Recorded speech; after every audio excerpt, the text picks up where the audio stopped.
Whoa, that's full of bees. They're nicely fed up. I don't think I'll have to worry about winter stores.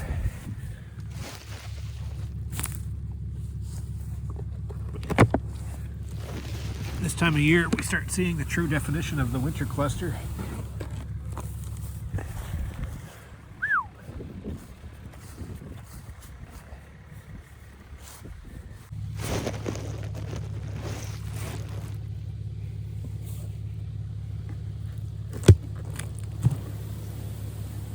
Box of bees. Box of bees, box of bees. It's gosh, must be double digit, must be 15 degrees. It's not like these are cold weather clusters.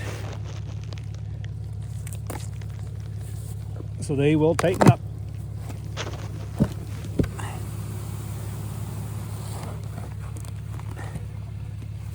But it's nice seeing them dripping from the frames. All the same.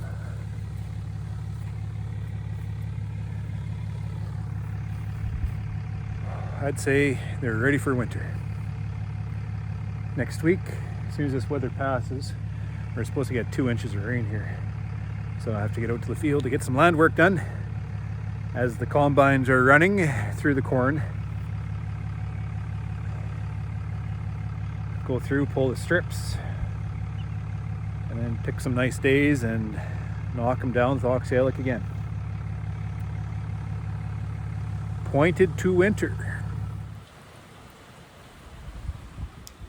Here I am on a rainy Sunday morning, trying to figure out what I'm going to do for the day. So I put on some coffee and I sat myself behind my desk and I looked at my list of priorities. When the sun is shining, priority is in the field, in the bee yard, and the books. All my association type activities fall to the side. So I'm going through a little bit of business here, and I realize that I have a presentation that I need to make, that I've agreed to make to the BC Honey Producers Association. They're holding their annual conference and trade expo October 24th to 26th. And I was invited to come to speak, but because of the busyness of this year, this harvest has been a big one, and it has been just so much going on. I did not want to risk compromising my workload before it finished, so I said no. Then Jeff, he said, well, could we twist your arm to do an online presentation? And I said, maybe. So then he kept poking until I agreed. Online is a lot more suitable for me this time of year because of I don't have to travel. If I had to travel to, it is Salmon Arms, BC. It's at least 4 days. It's a day of travel, 2 days conference, and then a day of travel. So that's 4 days. And it's hard to do during harvest while I'm trying to prepare my bees for winter and move them inside and all this kind of jazz. I've done it before, but it puts a lot of stress on the farm.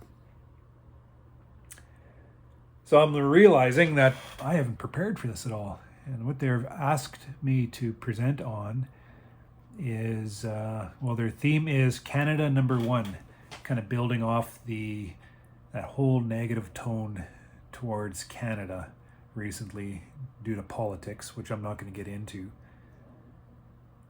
So they're focusing on Canada, and they tell me here, our event is about raising the profile of the Canadian beekeeping industry and celebrating the best we have to offer. We'd love your perspective on how we are doing in Canada, what challenges are we facing, including trade war, and what future might hold moving ahead? You recognize Canadian Beekeeper with your social media presence, and we'd love to hear your perspective. So I've been thinking about this for a little while. I've been thinking about this in the tractor and this combine as I'm working away in the fields, and in the bee yard as I'm applying my oxalic acid. I have a lot to say, but I don't know how to say it.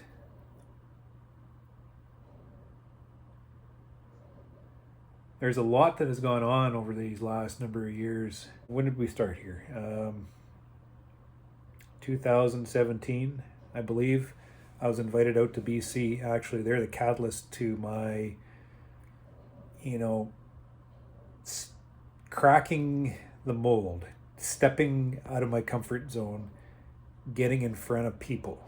They're the ones who first invited me to speak at their conference in front of, I think it was 250 people. Scared the living daylights out of me, but I was able to do it. I forced myself to do it. And just the whole journey to be able to achieve that point in time when I stood up in front of that crowd in the BC Honey Producers Association, just what I had to do to be able to prepare myself, which was making this YouTube channel.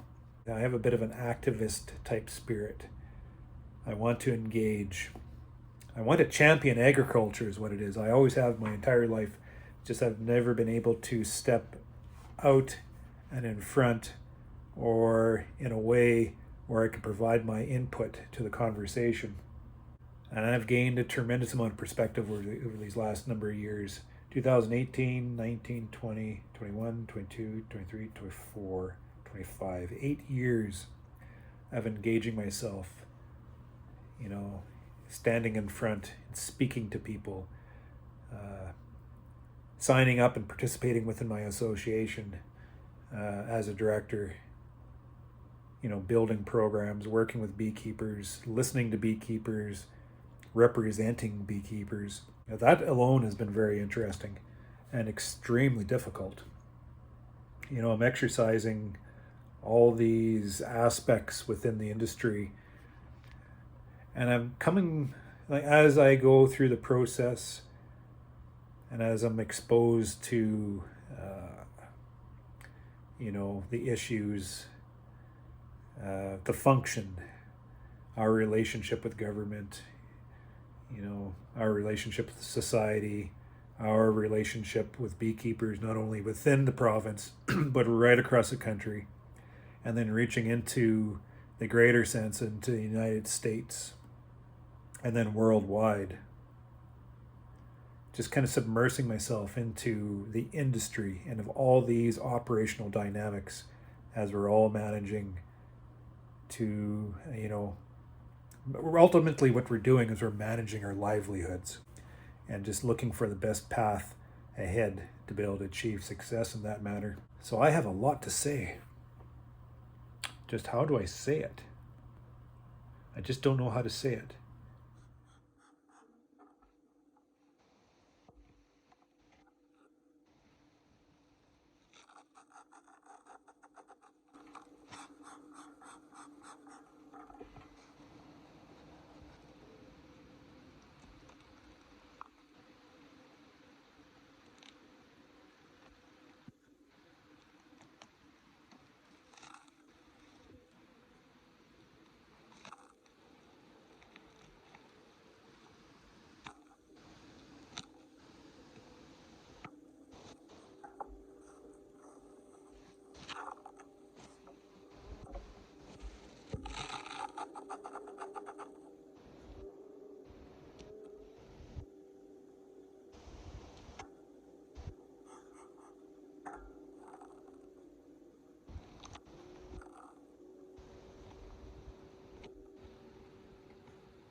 out in one of the final rounds of the year, pulling strips.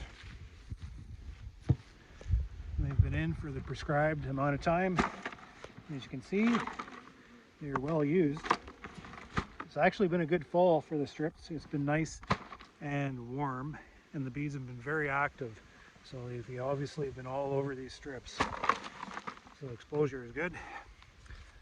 Just gone through with my random sampling, just sweeping, about 100 bees off a number of colonies, bottom bars. Good enough. I'm not pulling the colonies apart anymore, just as unneeded. So we'll see what there's probably 300 or 400 bees in here, sampled from 4 colonies down the line this way. Let's see what we have.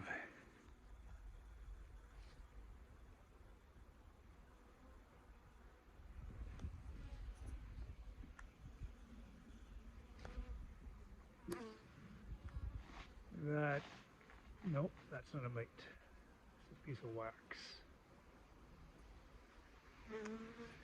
0. This yard was testing an easy 3% middle September. So it looks like my mite management strategy this year has worked. I'm not sure how much brood's left in these colonies, but I'm thinking probably a little bit yet, so there might be some mite migration yet, which means after we're done pulling these strips, we'll make it around once, maybe twice before we put them into the shed. These colonies look all right. Big ones, small ones. There's not too many dead spots I've pulled out. We've been through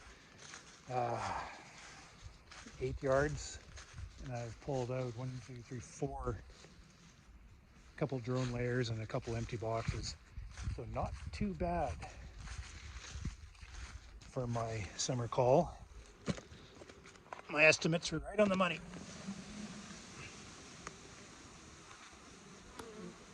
Smells absolutely terrific. These colonies are very well fed up. We are ready for winter.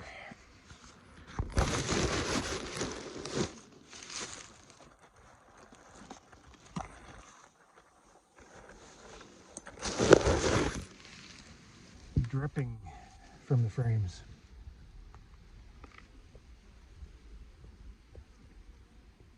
That makes a beekeeper happy.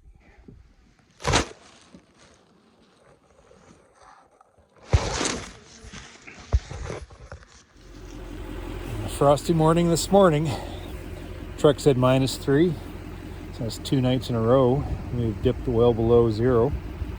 So I would call this a killing frost, which isn't too bad. We're October 7th, and this is actually the first killing frost we've had.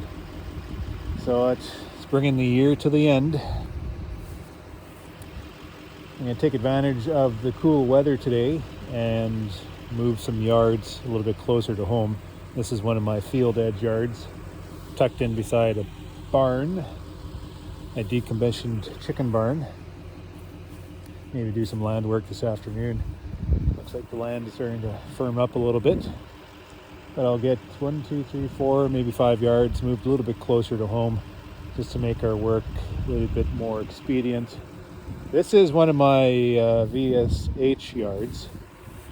VSH queens from Ray Oliveira's honeybees. And I brought them in. I haven't, run any tests on mite tolerance.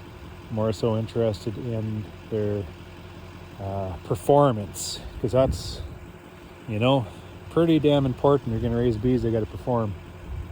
So I'm looking for productivity, gentleness, how they set themselves up for winter. And I say they're pretty damn good. This is a split yard, so it was put out in the back end of the honey flow, and they only got 1 pull because the crop ran out on me. But they had 4 to 5 boxes stacked up on top. So they brought in probably 125 pounds of honey. It's pretty good for a split.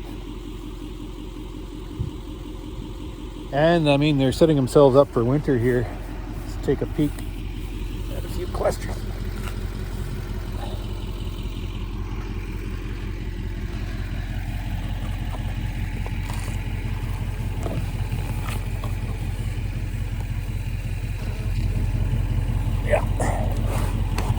pretty good nest. I would say so.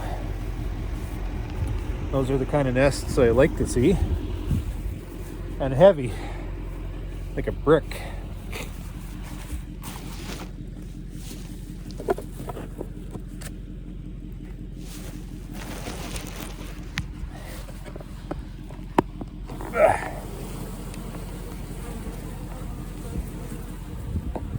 Bees dripping from the frames.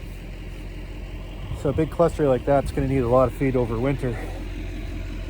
But my back is telling me that they're pretty damn heavy, so that is good.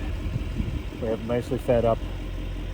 I like to have my colonies fed up before October, because when October comes in cold a lot of the times, and the colonies just might not have the chance to bring the feed in and then properly prepare it.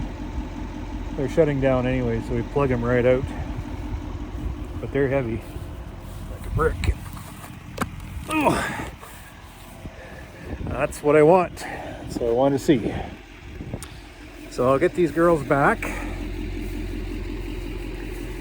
And the other yards, we had about 2 inches of rain on Sunday. The land's starting to firm up again, so I'll likely get back to land work. That's the start of it. Stocking my full-time holding yard. It's a resident yard. Our first yard moved in, second yard to be moved in. I'll probably move 10 yards into this area. A nice windbreak. Easy to get to, fairly close to my home farm. So I'm not daddling with snow if it happens to fall upon us. This is very soothing work. I'm not stressed, just kind of following through the motions, getting it done, gathering up my colonies, bringing things to an end. It also helps bringing in boxes of bees.